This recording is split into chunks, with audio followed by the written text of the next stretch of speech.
Though compliance can be a viable strategy against a robber, you gotta recognize you're putting yourself at the mercy of a violent felon. Today's video is brought to us thanks to the generosity of LuckyGunner.com. Check them out for all your ammunition needs. Hi everyone, this is John with today's active self-protection lesson out of Indianapolis, Indiana. Here we're going to see a robbery that an 18-year-old clerk complies completely and without any malice.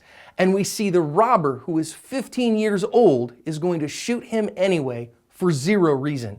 And we're going to learn important lessons here about how fast armed robberies come, about why I tell you to keep your tools on you and know how to use them, and we're going to talk about the dangers of compliance and why I recommend that you have the attitude, skills, and plan to stop an armed robber.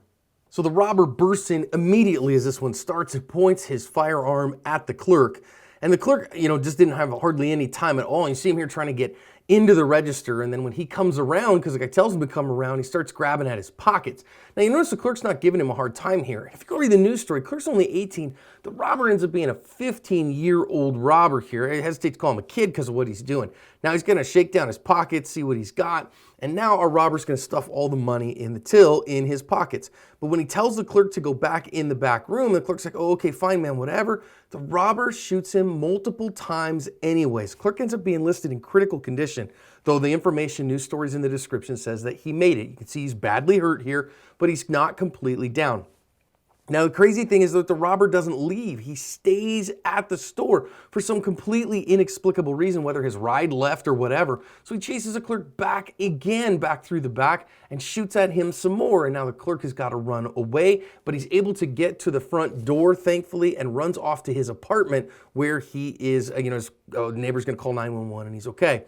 So learn some significant lessons out of this one. First one is the speed of armed robberies. Look at how amazingly fast. In a second and a half, this guy is in and he has a firearm up and threatening, and that's because of the transitional space, because of the darkness outside. So the clerk's not gonna have a whole lot of time to figure out what he's gonna do. He has to decide to do it immediately. Now, when this guy's got his, on him and he's pointing a gun is one thing, but his opportunity, first one might have been when he came around the counter towards the clerk there. He had some time when he was blocked, but now the time that he's got on him would have been very, very difficult for him to go for a firearm or whatever, and this guy's looking through his pockets, probably would have found a firearm on him if it had it on him at this point. So you got to take your turn early if you get the opportunity.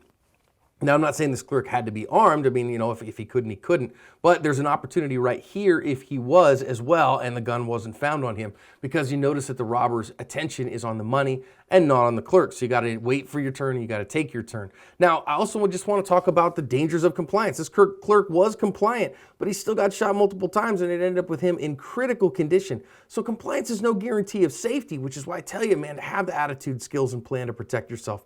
I do love that this clerk, though badly injured, he kept his wits about him. He kept looking. He didn't just lay down and bleed. He decided, hey, man, I got to figure out a way to get out of here and to protect myself. And he did that. You can see right here how badly that clerk is injured. You can see at least 3 spots with blood coming out of him there. So you got to stay emotionally and mentally in the fight so that you can get out of the danger zone. The clerk did a good job of that. So let's learn the dangers here of compliance, how fast armed robberies happen, when to take your turn, and to look for your opportunity to cover your asp.